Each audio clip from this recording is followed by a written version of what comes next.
ഇന്നത്തെ എപ്പിസോഡിൽ ആദ്യം കാണിക്കുന്നത് സുജാതിയെ നോക്കുന്നതിന് വേണ്ടി ഡോക്ടർ വീട്ടിലേക്ക് എത്തിയിരിക്കുകയാണ്. അങ്ങനെ ഡോക്ടർ സുജാതിയെല്ലാം പരിശോധിച്ച് ടെമ്പറേച്ചർ എല്ലാം ഉണ്ടല്ലോ, എന്തെങ്കിലും ടെൻഷൻ ഉണ്ടോ എന്ന് ചോദിക്കുകയാണ്. തുടർന്ന് സാഗർ ഡോക്ടറോട് ഡോക്ടറെ സുജാതിക്ക് ഇപ്പോൾ നല്ല ടെൻഷൻ ഉണ്ടെന്ന് പറയുകയാണ്. തുടർന്ന് ഡോക്ടർ സുജാതിക്ക് കൊടുക്കാനുള്ള മരുന്നെല്ലാം കൊടുക്കുകയാണ്. ഇതും കൊടുത്തുകൊണ്ട് ഡോക്ടർ അവിടുന്ന് പോവുകയാണ്. ഡോക്ടർ അവിടുന്ന് പോയ ശേഷം സുജാത വന്നിട്ട് സാഗറിനോട് എനിക്ക് മരുന്നൊന്നും വേണ്ട, എൻ്റെ അസുഖം മാറാൻ എനിക്ക് മറ്റൊന്നാണ് വേണ്ടത്, എനിക്ക് എൻ്റെ മകനെ ഇപ്പോൾ കാണണമെന്ന് നല്ല ഗൗരവത്തിൽ പറയുകയാണ്. എന്നാൽ അത് കേട്ട് കൃപയും സാഗറൊക്കെ ഞെട്ടി നിൽക്കുകയാണ്. തുടർന്ന് സുജാത വീണ്ടും പിന്നെ സാഗറിനോട് എനിക്ക് കാണേണ്ടത് കൃഷ്ണയാണ്, ആ കൃഷ്ണ എനിക്കൊന്ന് കാണണമെന്ന് പറയുകയാണ്. എന്നാൽ അത് കേട്ട് സാഗറിന് കൃപയ്ക്ക് സന്തോഷമാവുകയാണ്. തുടർന്ന് സാഗർ പിന്നെ സുജാതയോട് സുജാത നീ ഇത് കാര്യമായിട്ട് പറയുകയാണോ? എന്നാൽ അത് കേട്ട് സുജാത അതേ സാഗർ, എനിക്ക് കൃഷ്ണ ഇപ്പോൾ കാണണമെന്ന് പറയുകയാണ്. എന്നാൽ അത് കേട്ട് കൃപയ്ക്കും സാഗറിനെല്ലാം സന്തോഷം കൊണ്ട് ഇങ്ങനെ തുള്ളിച്ചാടുകയാണ്. നീ ഇപ്പോൾ വിഷമിക്കേണ്ട, കൃഷ്ണനെ ഞങ്ങൾ ഇപ്പോൾ തന്നെ കൂട്ടിക്കൊണ്ടുവരാമെന്ന് പറയുകയാണ് സാഗർ. എന്നാൽ അത് കേട്ട് കൃപ അച്ഛനെ ഇവിടെ നിൽക്ക്, ചേട്ടനെ ഞാൻ ഇപ്പോൾ തന്നെ കൂട്ടിക്കൊണ്ടുവരാമെന്ന് പറഞ്ഞുകൊണ്ട് കൃപ ചേട്ടനെ കൂട്ടിക്കൊണ്ടുവരുന്നതിന് വേണ്ടി പുറത്തേക്ക് പോവുകയാണ്. തുടർന്ന് സാഗർ സുജാതിയെ വാഞ്ഞോളം പുകഴ്ത്തുകയാണ്. അമ്മയെ കുറിച്ചെല്ലാം പറഞ്ഞിങ്ങനെ വാഞ്ഞോളം പുകഴ്ത്തുകയാണ്. തുറന്ന് കാണിക്കുന്നത് ദേവ്ജിയുടെ വീടാണ്. ദേവ്ജിയും കൺമണിയും കൃഷും രാവിലെ ബ്രേക്ക്ഫാസ്റ്റ് കഴിച്ചുകൊണ്ടിരിക്കുകയാണ്. എന്നാൽ ഈ സമയത്ത് പതിവ് പോലെ ദേവ്ജി വീണ്ടും കൺമണിയെ വാഞ്ഞോളം പുകഴ്ത്തുകയാണ്. കൺമണിയുടെ ഇന്നത്തെ പാചകം സൂപ്പർ ആയിട്ടുണ്ട്, ഇന്നത്തെ ബ്രേക്ക്ഫാസ്റ്റ് അടിപൊളിയായിട്ടുണ്ട് എന്നൊക്കെ പറയുകയാണ്. എന്നാൽ അത് കേട്ട് കൃഷി പിന്നെ കൺമണിയെ കളിയാക്കുകയാണ്. ദേവ്ജി ഇന്നലെയും ഇത് തന്നെയാണ് പറഞ്ഞത്, എന്തിനാണ് പറഞ്ഞത് കൺമണി ഇങ്ങനെ വാഞ്ഞോളം പുകഴ്ത്തുന്നതെന്നൊക്കെ ചോദിക്കുകയാണ്. എന്നാൽ അത് കേട്ട് ദേവ്ജി പിന്നെ കൃഷ്ണനോട് നല്ലത് കണ്ടാൽ എപ്പോഴായാലും നല്ലത് എന്ന് പറയണം. തുടർന്ന് ദേവ്ജി പിന്നെ കൃഷ്ണനോട് ഒരു ചോദ്യം ചോദിക്കുകയാണ്. കൃഷ് എന്ത് കണ്ടാണ് ഒരു പെൺകുട്ടിയെ കല്യാണം കഴിക്കണമെന്ന് തീരുമാനിക്കുന്നത്? എന്നാൽ അത് കേട്ട് കൃഷ് അവളുടെ സ്വഭാവം നല്ലതായിരിക്കണം, വീട്ടുകാരിയെല്ലാം സ്വന്തം വീട്ടുകാരെ പോലെ നോക്കണം.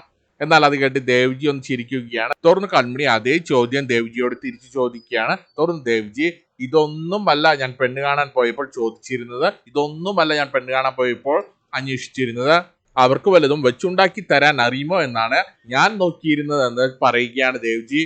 കാരണം അവർക്കൊന്നും ഉണ്ടാക്കാൻ അറിയില്ലെങ്കിൽ നമ്മുടെ ജീവിതം പിന്നെ കോഞ്ഞാട്ടിയാണ്, പിന്നെ നമുക്ക് നാവിന് രുചിയുള്ളത് ഒന്നും കഴിക്കാൻ സാധിക്കില്ല എന്ന് പറയുകയാണ് ദേവ്ജി. എന്നാൽ അത് കേട്ട് കൺമണി കൃഷി ഒന്ന് ചിരിക്കുകയാണ്. എന്നാൽ ഈ സമയത്ത് അങ്ങോട്ടേക്ക് നിലവിളിച്ചുകൊണ്ട് കൃപ ഓടി വരികയാണ്. കൃപയുടെ വരവ് കാണുമ്പോൾ തന്നെ എല്ലാവരും ഒന്ന് ടെൻഷൻ ആവുകയാണ്. ചേട്ടാ വാ, അത്യാവശ്യമായിട്ട് ചേട്ടൻ എനിക്കൊപ്പം വാ, നമ്മുടെ അമ്മയ്ക്ക് സുഖമില്ല എന്ന് പറയുകയാണ് കൃപ. എന്നാൽ അത് കേട്ട് കൃഷും കൺമണിയും ദേവ്ജിയൊക്കെ ഞെട്ടുകയാണ്. തുടർന്ന് കൃപ കൃഷ്ണനോട് വാ ചേട്ടാ, നമുക്ക് നമ്മുടെ വീട്ടിൽ പോകാം, അമ്മയ്ക്ക് ചേട്ടനെ ഒന്ന് കാണണം, അമ്മയ്ക്ക് തീരെ വയ്യ ചേട്ടാ, അമ്മ എന്നോട് ചേട്ടനെ ഒന്ന് കൂട്ടിക്കൊണ്ട് വരാമോ എന്ന് ചോദിച്ചിരിക്കുകയാണ്. എന്നാൽ അത് കേട്ട് കൃഷ്ണയുടെ നല്ല ഗൗരവത്തിൽ ഞാൻ അങ്ങോട്ട് വരുന്നില്ല, ആ വീടിന്റെ പടി ഞാൻ ചവിട്ടില്ല എന്ന് പറയുകയാണ്, എനിക്ക് അവിടെ വന്നിട്ട് ആരെയും കാണാനില്ല എന്ന് നല്ല ഗൗരവത്തിൽ എടുത്ത് അടിച്ച പോലെ പറയുകയാണ്. എന്നാൽ കൃഷ്ണന്റെ മറുപടി കേട്ട് ഞെട്ടി നിൽക്കുകയാണ് കൺമണിയും ദേവ്ജിയും കൃപയും.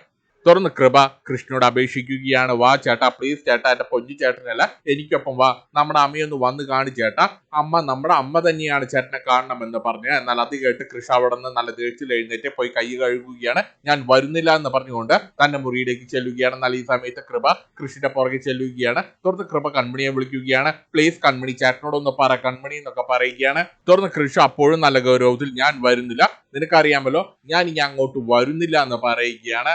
എന്നാൽ അത് കേട്ട് ദേഷ്യം വന്ന കൃപ പിന്നെ കൃഷ്ണനോട് ചേട്ടൻ ഇപ്പോൾ എനിക്കൊപ്പം വരുന്നില്ലെങ്കിൽ പിന്നെ മേലാൽ ഒരിക്കലും അങ്ങോട്ടേക്ക് വന്നു പോകരുത്, നമ്മുടെ അമ്മയെ കാണാനോ ആന്റി അമ്മയെ കാണാനോ അച്ഛനെ കാണാനോ ചേട്ടൻ ഇനി ആ വീട്ടിലേക്ക് വന്നു പോകരുതെന്ന് പറയുകയാണ്. എന്നാൽ അത് കേട്ട് കൃഷും നല്ല ദേഷ്യത്തിൽ ഇല്ല ഞാൻ ഇനി അങ്ങോട്ട് വരുന്നില്ല എന്ന് പറയുകയാണ്, എനിക്ക് അവിടെ വന്നിട്ട് ആരും കാണണ്ട എന്ന് പറയുകയാണ് കൃഷ്. തുറന്ന് കൃപ വീണ്ടും കൺമണിയെ വിളിക്കുകയാണ്, ചേട്ടനോടൊന്ന് പറ കൺമണി എന്നൊക്കെ പറയുകയാണ്. തുറന്ന് കൺമണി കൃഷ്ണനോട് സാർ എനിക്ക് വേണ്ടി വാ സാർ, നമുക്കൊന്ന് പോയിട്ട് പെട്ടെന്ന് തന്നെ തിരിച്ചു വരാമെന്ന് പറയുകയാണ്. എന്നാൽ അത് കേട്ട് കൃഷ്ണൻ നല്ല ദേഷ്യത്തിൽ ഇല്ല കൺമണി ഞാൻ അങ്ങോട്ട് വരുന്നില്ല, എനിക്ക് അവിടെയും ആരുമില്ല എന്ന് പറയുകയാണ് കൃഷ്. അവിടെയുള്ളവരാരും എൻ്റെ ആരുമല്ല എന്ന് നല്ല ദേഷ്യത്തിൽ പറയുകയാണ് കൃഷ്. ഇതും പറഞ്ഞുകൊണ്ട് കൃഷ് അവിടുന്ന് മാറി നിൽക്കുകയാണ്. തുറന്ന കൃപ പിന്നെ നല്ല ദേഷ്യത്തിൽ അവിടുന്ന് ഇറങ്ങി പോകാൻ നിൽക്കുകയാണ്. തുറന്ന കൺമണിയെ കൃപ വിളിക്കുകയാണ്. കൺമണി എനിക്കൊപ്പം വരുന്നുണ്ടോ എന്ന് ചോദിക്കുകയാണ്. തുറന്ന് കൺമണി കൃപ ഞാൻ നിനക്കൊപ്പം വരുന്നുണ്ട്, ഞാൻ കൈ കഴുകിയിട്ട് വരാമെന്ന് പറഞ്ഞുകൊണ്ട് കൺമണി അകത്തേക്ക് ചെല്ലുകയാണ്. തുറന്ന കൃപ ദേവ്ജിയോട് ചേട്ടനോടൊന്ന് പറ ദേവ്ജി, അമ്മയൊന്ന് വന്ന് കാണാൻ പറയാൻ ആവശ്യപ്പെടുകയാണ്. തുറന്ന് ദേവ്ജി ഞാൻ കൃഷ്ണനോടൊന്ന് പറഞ്ഞു നോക്കാം, എന്നാലും വലിയ ഉറപ്പൊന്നുമില്ല എന്ന് പറയുകയാണ്. തുറന്ന് കൃപ അവിടുന്ന് പോകാൻ നേരം കൃഷ്ണ കേൾപ്പിക്കുന്നതിന് വേണ്ടി ദേവ്ജി ആ കൃഷ്ണനോടൊന്ന് പറഞ്ഞേക്കണേ, ഇനി കൃഷി അങ്ങോട്ട് വരേണ്ട കാര്യമില്ല എന്ന് ചേട്ടനോടൊന്ന് പറഞ്ഞ് മനസ്സിലാക്കിക്കൊള്ളണേ എന്ന് കൃഷി കേൾക്കുന്ന രീതിയിൽ ഉറക്കെ വിളിച്ച് പറഞ്ഞുകൊണ്ട് കൃപ അവിടെ നിന്ന് ഇറങ്ങി പോവുകയാണ്. ഇതും കാണിച്ചുകൊണ്ടാണ് ഇന്നത്തെ എപ്പിസോഡ് തീരുന്നത്.